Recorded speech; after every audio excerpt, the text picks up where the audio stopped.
Olá pessoal, tudo bem? Esse é o nosso Meditando em Deus. Hoje nós vamos falar sobre mais um fundamento da fé, que são os conflitos nos relacionamentos entre os irmãos. Conflitos nos relacionamentos entre os irmãos. Como é que nós podemos resolver isso?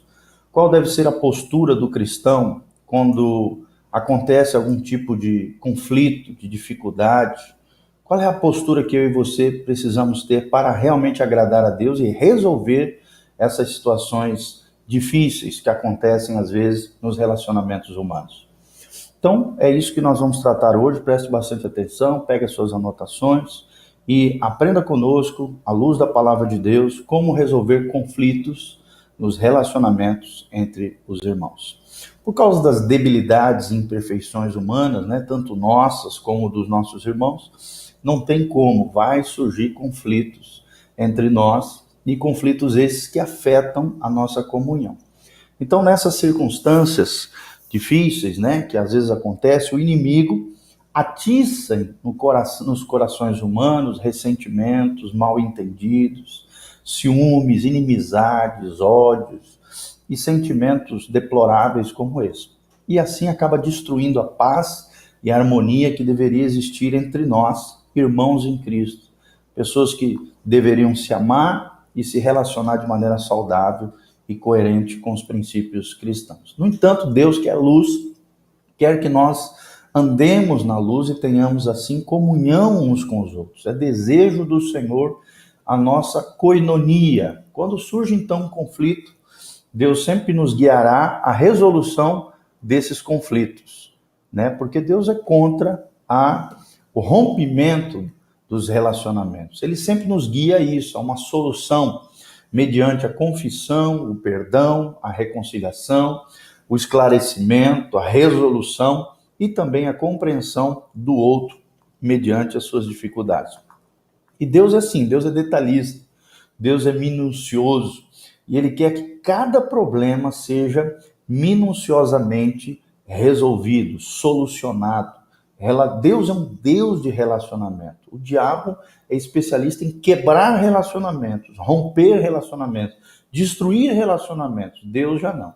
Deus, ele adora relacionamento, ele restaura relacionamento, ele promove cura nas relações humanas. E para isso que o Senhor Jesus, né, nos seus ensinamentos, tem nos dado instruções específicas, detalhadas, abençoadas, para que cada conflito humano seja solucionado seguindo assim um tratamento certo, uma postura certa, uma conduta certa entre os seres humanos. Devemos então ficar atentos e obedecer cuidadosamente esses mandamentos do Senhor em cada caso, em cada situação.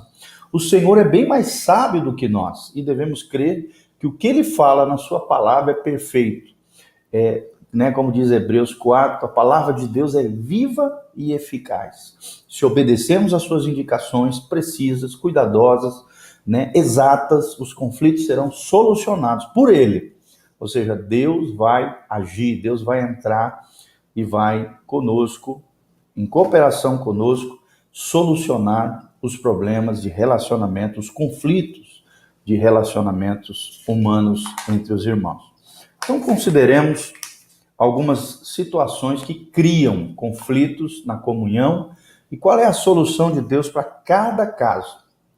Primeira situação é se eu pecar, se eu fizer alguma coisa de pecado, de ato iníquo, né, de alguma quebra da lei, algum princípio errado.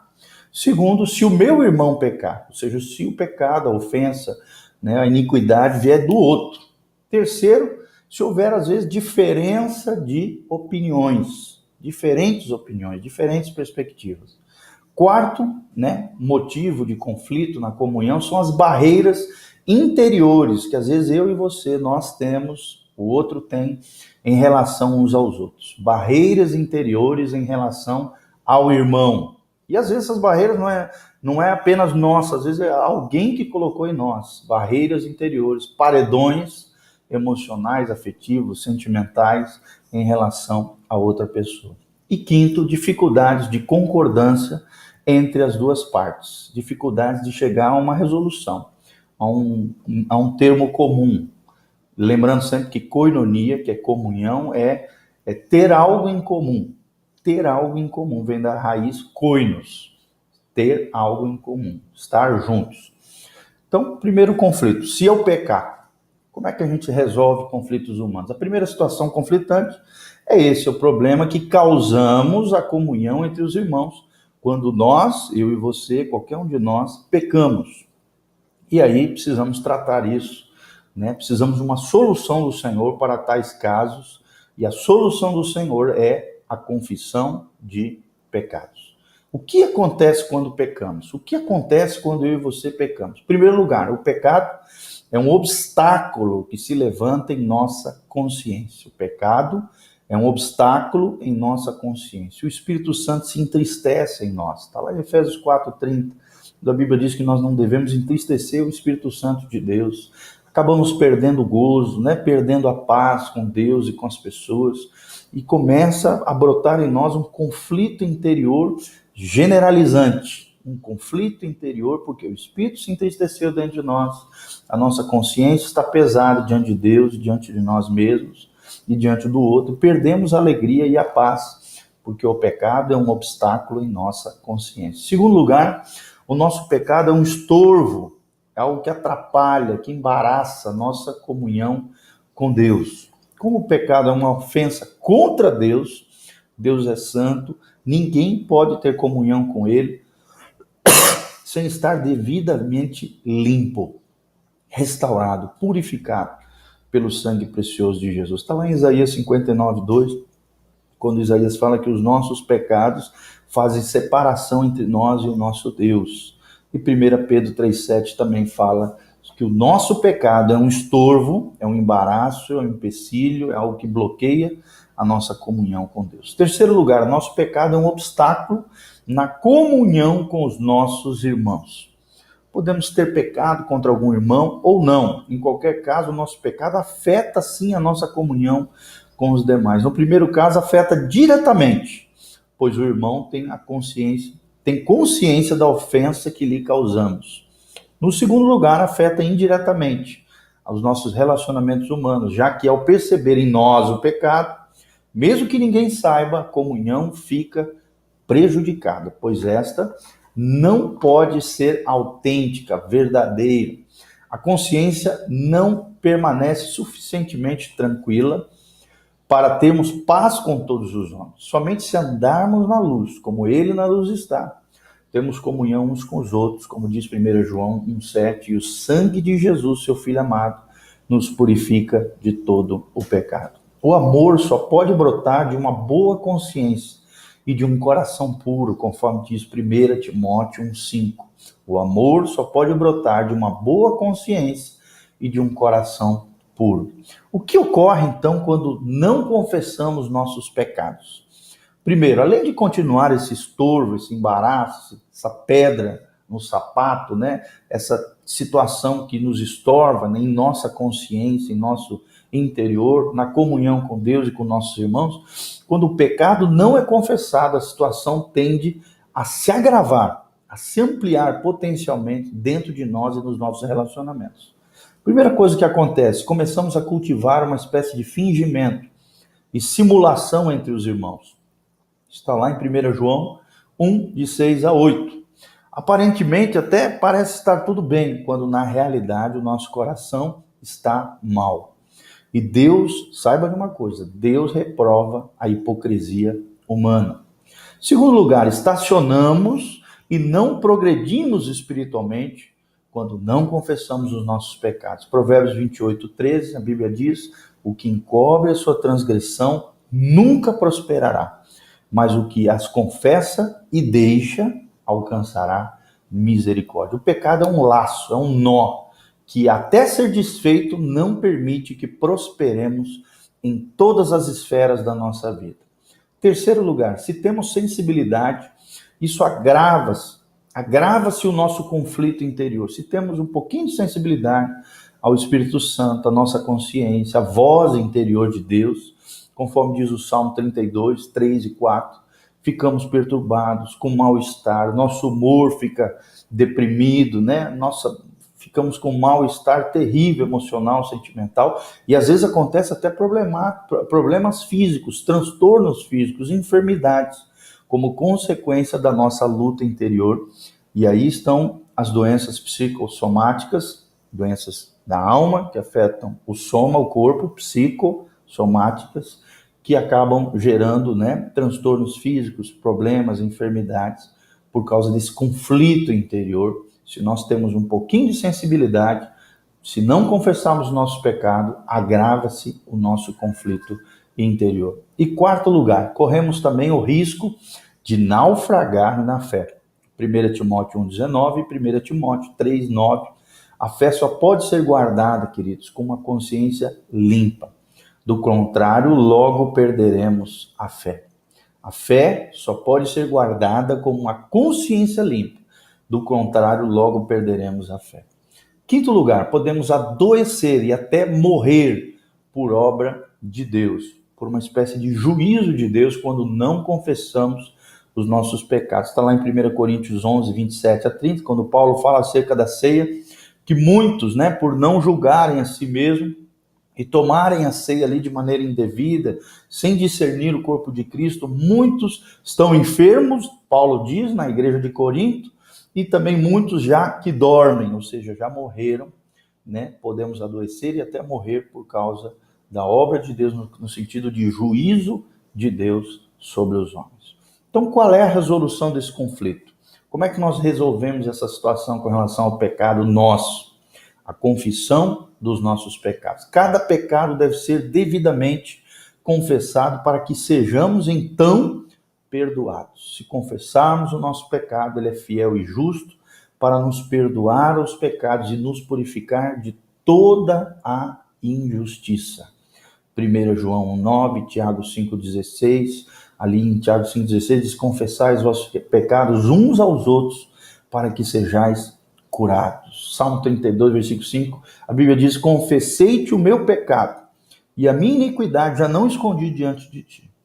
Dizia eu no meu coração: confessarei o meu pecado. E o meu pecado então vai ser perdoado, restaurado. A minha vida será restaurada, a minha espiritualidade, a minha relação com Deus e a minha comunhão. Então, outro destaque que eu gostaria de dar é que a confissão deve ser clara e total. Confessar não é pedir perdão, apenas, me desculpa. Não. É dizer com a boca o que temos feito e chamá-lo de pecado. Tem muita gente que acha que pecado é problema, no sentido que, eu tenho um problema, eu tenho uma fraqueza. Não. Pecado é pecado. Pecado é pecado. É claro que é um problema, é claro que é uma fraqueza, mas é mais do que isso. É pecado.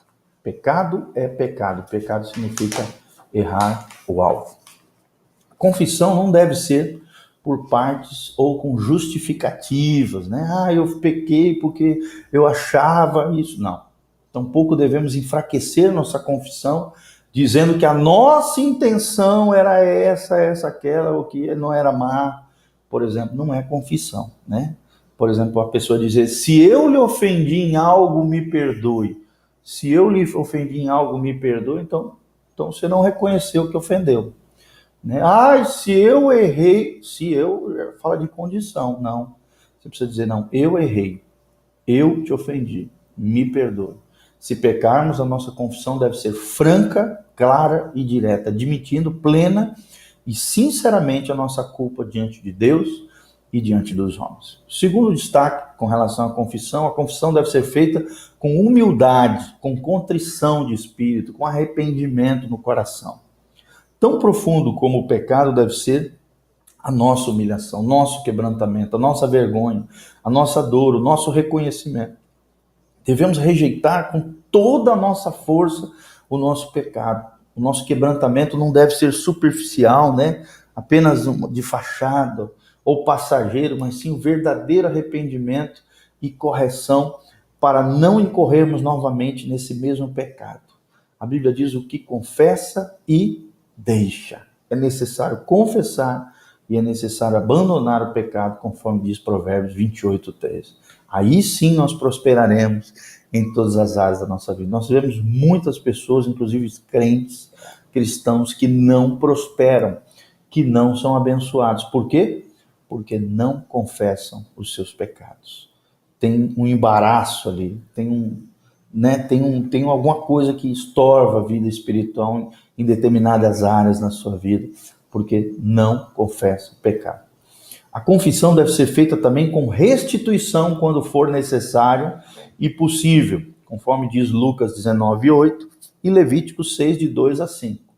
Devemos devolver aquilo que foi roubado, foi estragado, foi destruído, pagar a dívida, reparar o dano causado, devolver a honra tirada pela calúnia, esclarecer a mentira.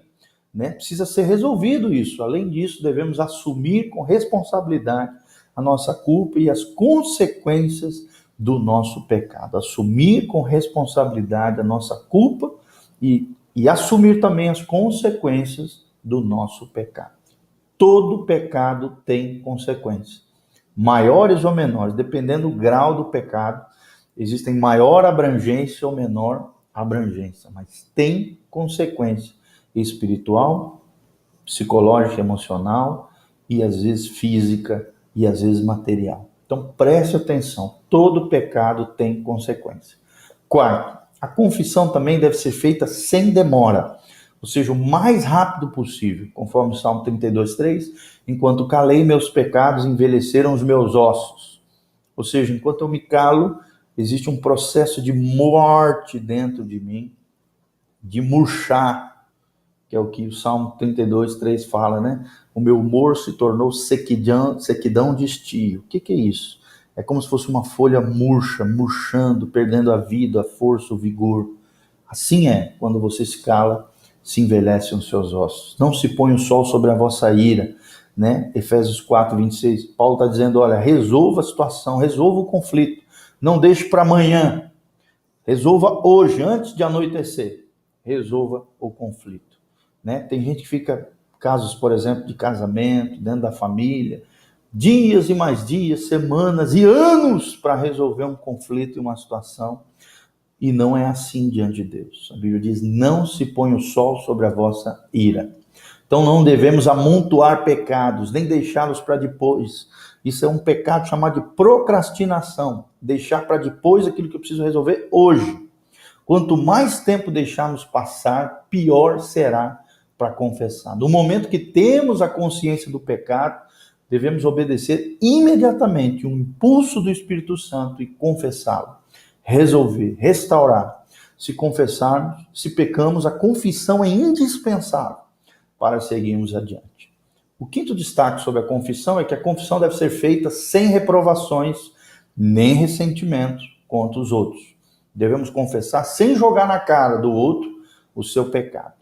Por exemplo, a pessoa fala, eu fiz isso, mas por que tu me fez isso, aquilo outro?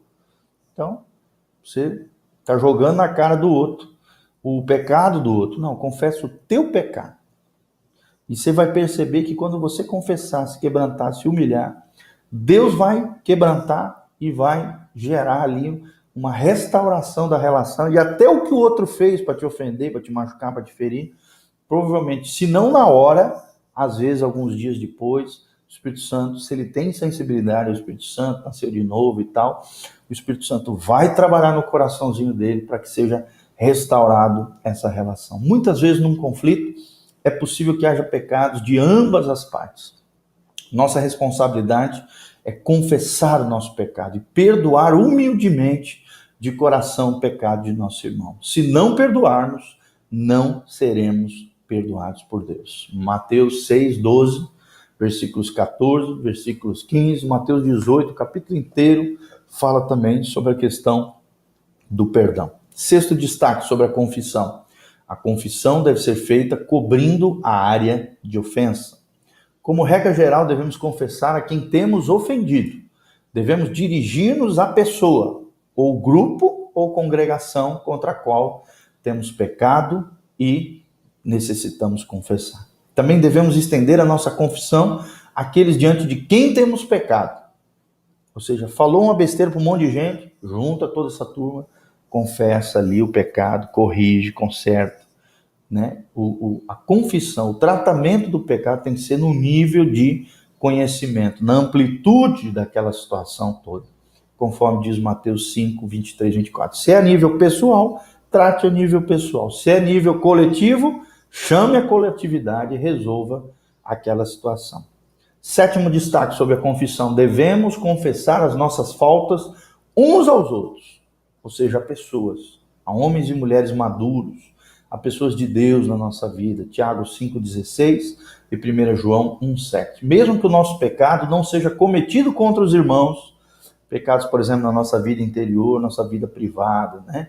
Onde ninguém vê, necessitamos abrir o coração e confessar as nossas faltas uns aos outros.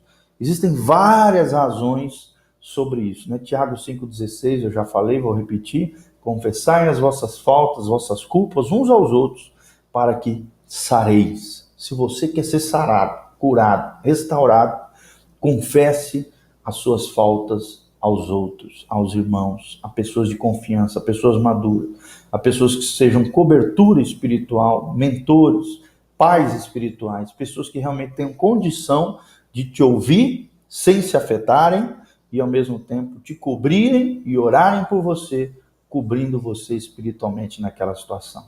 Por um lado, precisamos também andar na luz com os nossos irmãos. Quando você confessa para alguém, você está andando na luz, para que você possa ter verdadeira comunhão com a igreja de Cristo, com os irmãos, sem cobrir áreas privadas da sua vida, nem dar lugar ao fingimento, à hipocrisia, né? A falta de sinceridade. Por outro lado, quando pecamos, necessitamos não só de perdão, mas também de libertação, de orientação, de conselho, de ajuda, de apoio, de oração, de cobertura espiritual por parte das pessoas. O outro destaque que eu gostaria de falar é o perdão dos nossos pecados. O perdão é um ato pela qual Deus absolve o homem do pecado, que o separa dele, lhe devolve toda a sua amizade. Todo pecado é ofensa contra Deus. Todo pecado é ofensa contra Deus. Deus é santo e o nosso pecado é um obstáculo na comunhão com Ele. Além disso, Deus é justo e julga e condena todo pecado no homem. O castigo do pecado é a morte. Romanos 6,23. O salário do pecado é a morte, mas o dom gratuito de Deus é a vida eterna em Cristo Jesus. Romanos 6,23. Os seguintes aspectos devem ser considerados quanto ao perdão dos nossos pecados. Primeiro, o único sacrifício válido para a remissão do pecado é o sacrifício de Jesus, na cruz do Calvário, por amor a nós. Antigamente, aquele que pecava em Israel trazia um cordeiro ao sacerdote, né, como um sacrifício ali substitutivo por seu pecado. O penitente, o arrependido, confessava os seus pecados, os quais eram transferidos simbolicamente àquele cordeiro, né, aquela pombinha. Então o sacerdote imolava aquele animal inocente que morria no lugar do pecador. Está lá em Levítico 5, fala sobre isso. E sem derramamento de sangue não havia remissão de pecados na lei, né, do Antigo Testamento. Conforme Hebreus 9:22, nós vemos nitidamente essa situação, né, resolvida por Jesus, o nosso sacerdote. Esses sacrifícios antigos eram símbolos, eram figuras, eram simbolismo do único sacrifício válido para a remissão de pecados. A morte de Cristo, o Cordeiro de Deus, que tira o pecado do mundo, conforme João 1:29 e 1 João 2:2. Cristo se apresentou como nosso Cordeiro inocente, ele levou sobre o seu corpo os nossos pecados e morreu em nosso lugar. Isaías 53:4, versículo 12 também, 1 Pedro 2:24 e uma série de versículos, Romanos 5:8, fala sobre esse sacrifício substitutivo, a justificação que nós temos através de Jesus de Nazaré. Segundo destaque, devemos apresentar a Deus o sacrifício de Cristo por nossos pecados. Devemos aproximar-nos de Deus com o Cordeiro imolado por nossos pecados, Jesus Cristo, né? E dizer-lhe: ó Deus, eu tenho pecado contra ti, mereço o teu juízo, mereço a morte, mas eu me arrependo, eu reprovo o meu pecado e apresento o meu sacrifício. O meu sacrifício é Jesus, teu Filho, que morreu pelos meus pecados. Ele morreu no meu lugar e eu creio, Senhor, no sacrifício vicário substitutivo de Jesus. Obrigado por me lavar com o sangue precioso de Jesus. Obrigado pelo teu perdão, Senhor. Então, devemos apresentar a Deus o sacrifício de Cristo por nossos pecados. Em terceiro lugar, precisamos receber o perdão pela fé.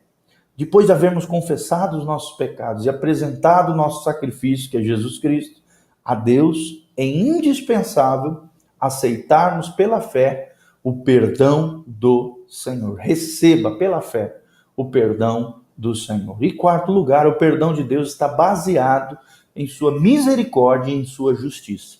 Deus não nos perdoa meramente porque ele é bom, mas porque também ele é justo. Ele é bom, mas também ele é justo. E ele diz porque é fiel e justo para perdoar. Na realidade, Deus deu o seu Filho amado como sacrifício por nossos pecados, por sua misericórdia e graça, e por sua justiça nos deu o perdão, pois os nossos pecados foram julgados e pagos pela morte substitutiva de Jesus na cruz do Calvário. Qual é o segundo conflito humano, conflito que nós precisamos de resolução? Se o meu irmão pecar, se o outro pecar, como é que eu resolvo esse conflito? Já vimos que é nossa responsabilidade e dever, quando pecarmos, confessarmos devidamente o nosso pecado. O outro conflito que atrapalha a comunhão entre os irmãos é quando o outro peca e contra mim, né? Quando o outro irmão, meu irmão, peca. Então, qual deve ser o nosso dever e responsabilidade? Há algo que podemos fazer? Será que há algo que eu possa fazer? O Senhor nos instrui longamente também sobre isso. Devemos lembrar que cada membro do corpo de Cristo é responsável pelo outro, conforme 1 Coríntios 12, 25.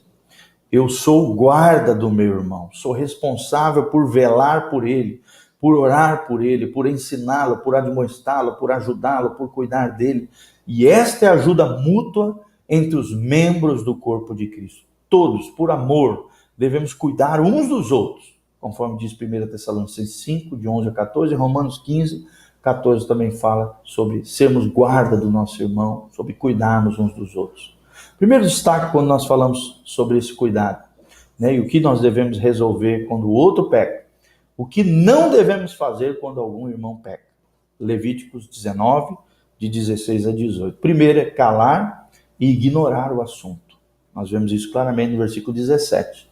Porque tornando-nos cúmplices daquela situação. Ezequiel 3, de 20 a 21. Segunda coisa que nós não podemos fazer quando o nosso irmão peca é calar e guardar rancor ou ressentimento.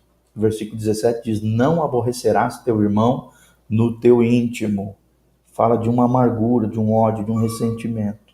O que é a palavra ressentimento? Ressentir.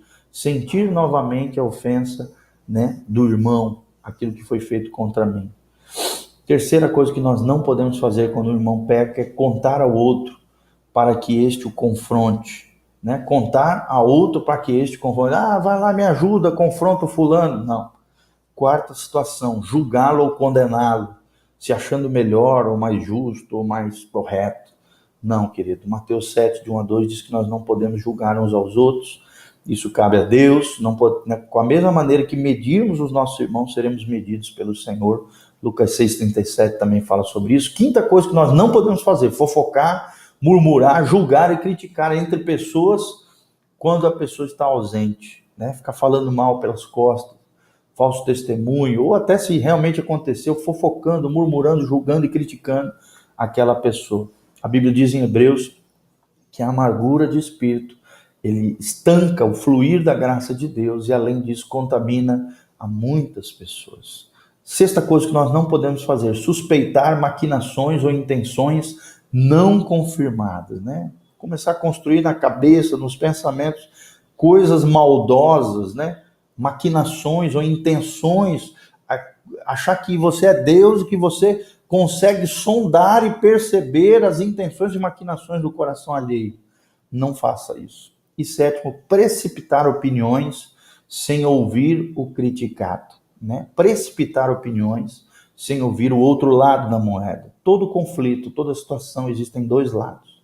Existem duas pessoas envolvidas. Então devemos tomar cuidado para não nos precipitar em opiniões sem ouvir aquele que foi criticado. O que devemos fazer quando um irmão pecar? Se algum irmão for surpreendido em alguma falta, A Bíblia diz em Gálatas 6:1, irmãos, se alguém for surpreendido em alguma falta, vós que sois espirituais, maduros, crentes de verdade, corrigi-o com espírito de brandura, ou seja, com docilidade, com amor, e guarda-te para que não sejas também tentado, para que você não caia no mesmo erro que o outro caiu.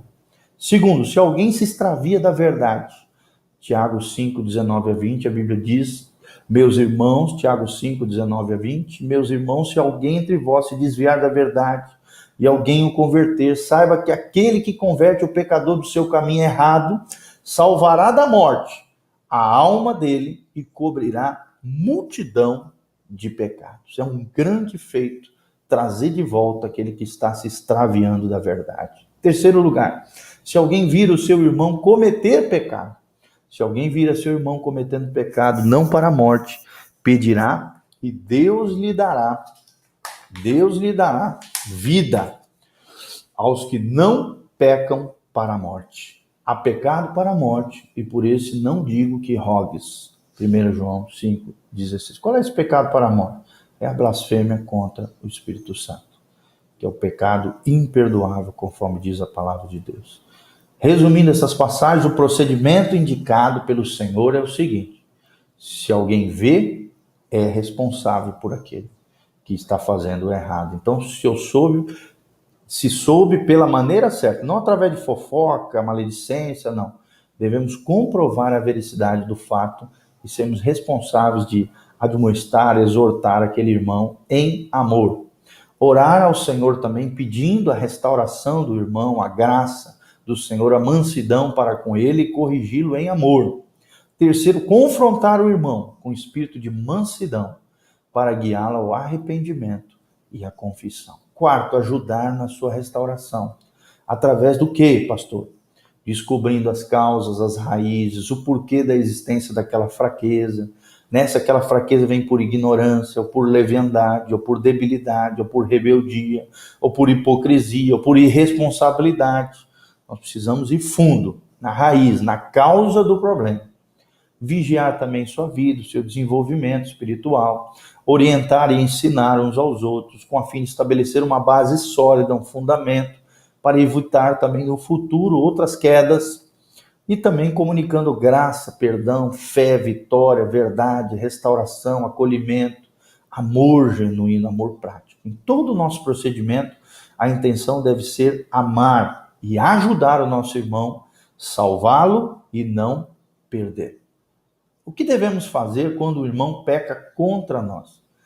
Aqui existem dois fatores que entram em jogo, que são muito importantes. O primeiro é subjetivo, porque o meu eu foi ofendido. O irmão me ofendeu, faltou comigo, estou ofendido, estou irado, estou ressentido, guardo um ressentimento negativo, tenho amargura, fui ferido em meu amor próprio, em meu orgulho. Querido, se eu for cumprir o ensinamento de Jesus, de Mateus 18, como eu já mencionei, com o Espírito do Senhor, nessas condições, o resultado, será este. Precisa haver perdão. O segundo fator é o objetivo e diz respeito à situação do meu irmão, em que ele se encontra. Então, em primeiro lugar, o que eu preciso fazer? Devo perdoar o meu irmão. O perdão é necessário. É isso que Cristo ensina, Mateus 6:12, 14:18, Mateus 18, o capítulo inteiro fala sobre isso, em Marcos 11, 25-26, Efésios 4:32, Colossenses 3:13, perdoar interiormente, ou seja, de coração, de verdade, no nosso interior. Perdão é uma decisão. Antes de ver o meu irmão, já devo perdoá-lo, sem exigir o seu arrependimento, sem exigir nada.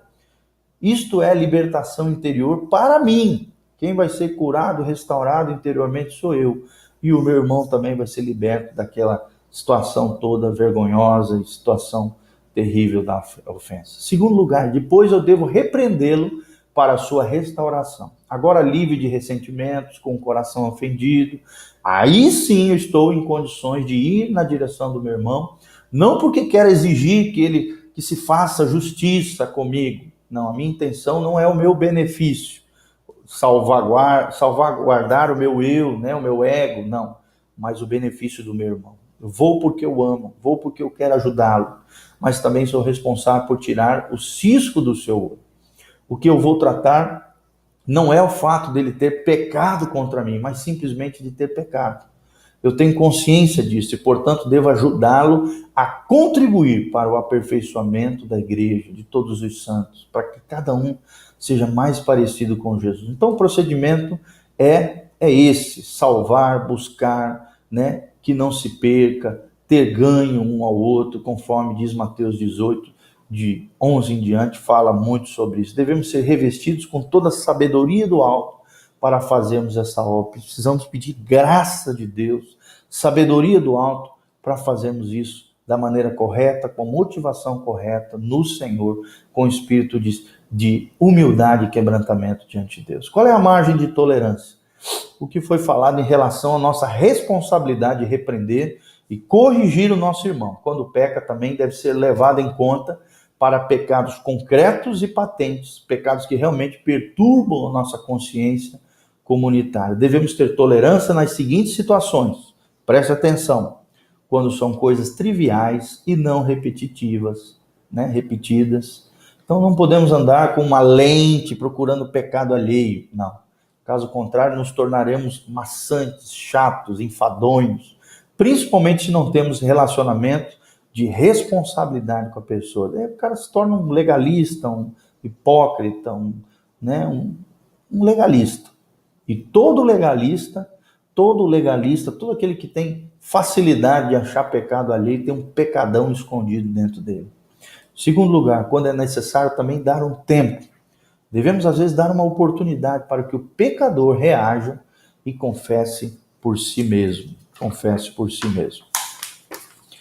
Quando há também falta de crescimento, né? Às vezes não tem maturidade ainda. Aqui a responsabilidade, então, é do pai espiritual dessa pessoa. A exigência é feita de acordo com a idade espiritual do filho, né? A gente precisa saber qual é o nível de maturidade da outra pessoa. Em quarto lugar também, quando são pessoas difíceis de serem suportadas, a gente precisa ter essa flexibilidade, esse cuidado, conforme diz 1 Coríntios 13, 7, Efésios 4, 2 e 3, Colossenses 3, de 13 a 15, e 1 Tessalonicenses 5, 14. Qual é o terceiro conflito entre os humanos, entre os irmãos, entre as pessoas?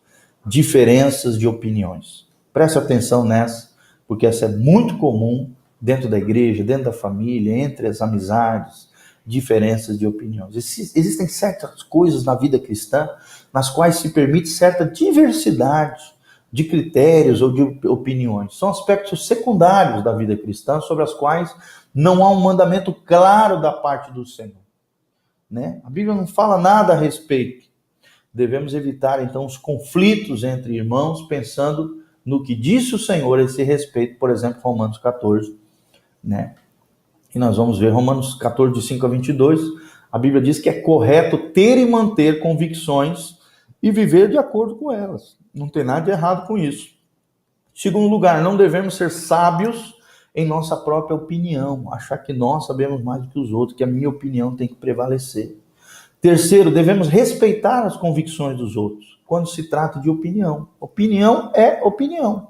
Perspectivas diferentes. Não devemos menosprezar nem julgar o que pensa e age de modo diferente de nós. Romanos 14, de 1 a 13 fala sobre isso. A Bíblia diz que haverá multiforme sabedoria de Deus. Multiforme, muitas formas de pensar, de sabedoria, de graça, de convicção, de pensamento, de perspectiva. Quarto lugar, não devemos contender entre os irmãos por causa de opiniões. O servo de Deus não deve ser contencioso, mas sim amável com todos. Paulo chama atenção, né, e fala, exorta isso e dá essa recomendação em 2 Timóteo 2, 23 a 26, quando ele diz, evita esses falatórios inúteis, né, evita esses falatórios que não levam a nada. 2 Timóteo 2, 23 a 26, em Romanos 14, 1 também fala sobre isso. Não devemos também fazer nada que faça o outro tropeçar, que ofenda ou que enfraqueça o nosso irmão, mas sim seguir o amor e aquele que contribui para a paz e a mútua edificação uns dos outros. Romanos 14, de 14 a 15. E a sexta verdade, quando fala sobre diferença de opiniões, é quando tivermos de expor pontos de vistas diferentes, devemos saber falar e escutar com amabilidade e respeito. Tá bom? Então, terceiro conflito, para ser resolvido, precisamos ter essas 6 posturas, né? E entender que Deus usa diferentes pessoas em diferentes lugares, com diferentes perspectivas, com visões diferentes, com situações diferentes. E mesmo com essas diferenças, as diferenças nos enriquecem, as diferenças nos abençoam, né? Ampliam os nossos horizontes, as nossas perspectivas. Qual é o quarto conflito entre os irmãos? São as barreiras interiores que eu e você nós podemos ter contra o nosso irmão. Existem sim alguns fatores que criam barreiras em nosso interior, em nosso coração, em relação a certos irmãos. Criticar interiormente a conduta ou a atitude do nosso irmão, né? Por exemplo, dar ouvidos a informações duvidosas que nos chegam e que deturpam a imagem de algum irmão. Deixar de lado em nosso coração alguém que não pensa igual a nós, né? Geralmente a gente tem essa tendência. Estes e muitos outros fatores semelhantes são capazes de levar em nosso coração, levantar barreiras que podem chegar a ser fortes empecilhos em nossa comunhão com Deus e em nossa comunhão com os nossos irmãos. Então, a atitude indevida e covarde é só nos isolar, calar, nos separar, deixando que Satanás leve vantagem sobre nós. Então, essa é uma atitude indevida, covarde, se isolar, calar, separar, deixando que Satanás leve vantagem sobre nós. E é isso que Satanás vai querer fazer comigo e com você, nos isolar do rebanho de Deus, do povo de Deus, da igreja do Senhor, achar defeito nos outros, não olhar para os nossos próprios defeitos. E é isso que Satanás quer, porque uma ovelha separada do rebanho, ela fica susceptível, frágil, enfraquecida e vulnerável ao ataque dos lobos, dos demônios, do diabo, do mal. Não devemos ter reservas uns com os outros, mas fazer aquilo que o Senhor nos manda. Como diz a palavra, Efésios 4:25, fale cada um a verdade com o seu próximo.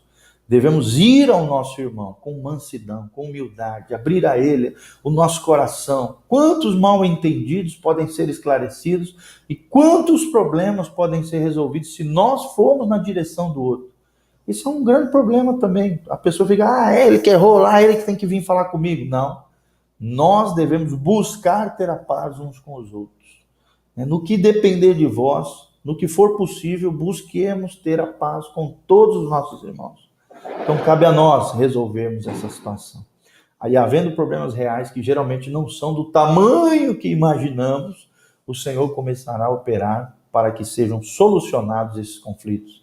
As reservas, as suspeitas, o isolamento são terrenos férteis para a obra do diabo nos nossos corações. Então, abramos o nosso coração para o nosso irmão, falemos sempre de maneira franca, verdadeira, sejamos transparentes, falemos com graça, com docilidade, com amor, e aí Deus removerá as dificuldades. O quinto e último conflito, dificuldade de concordância entre as duas partes, quando não se chega a um termo comum. Existem conflitos que, para serem solucionados, requerem 2 ou 3 testemunhos, requerem o auxílio de outras pessoas.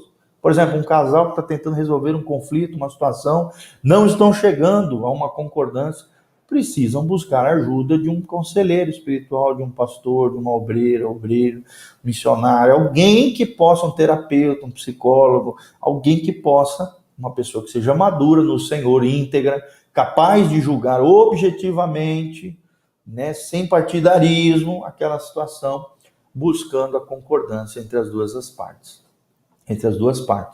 Quando um conflito entre 2 pessoas se torna sem solução, temos o recurso do corpo de Cristo. Busquemos esses homens, submetamos o assunto a eles e acatemos com humildade as suas palavras, as suas orientações, os seus conselhos, conforme nós vemos em Deuteronômio 19:15, né, em 2 Coríntios 13:1, Mateus 18:16, 1 Coríntios 14:29, 1 Timóteo 5:19, fala sobre isso, sobre, né, nos submetermos uns aos outros, sobre recebermos conselhos sábios. Aquele que busca conselho será abençoado, será próspero em todos os seus caminhos. Então, essas foram as situações que nós abordamos. Vamos só repetir cada uma delas. Primeiro é quando eu pecar, né? Segundo é quando alguém pecar contra mim. né? O que eu devo fazer? Nós já falamos sobre isso. Terceiro, né, é quando houver diferenças de opiniões. Quarto, quando houver barreiras interiores no meu coração contra o irmão.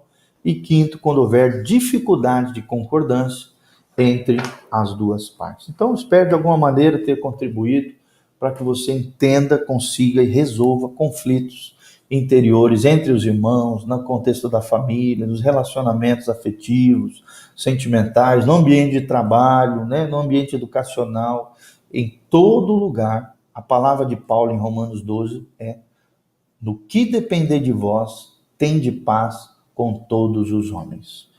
Ou seja, Paulo está dizendo em outras palavras: faça todo o possível, tudo que você puder fazer para resolver conflitos entre os humanos, para ter paz com Deus e para ter paz com as pessoas.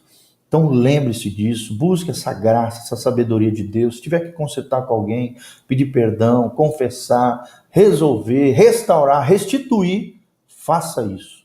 Deus quer que você seja tremendamente abençoado. Deus é contigo, Deus te capacita. Faça a sua parte, que Deus vai fazer a dele. Você vai ver como você será tremendamente abençoado. Que a graça de Deus venha sobre você, sobre a tua casa, sobre a tua família, sobre tudo aquilo que você colocar as mãos. Que Deus te abençoe, querido. Graça e paz de Jesus.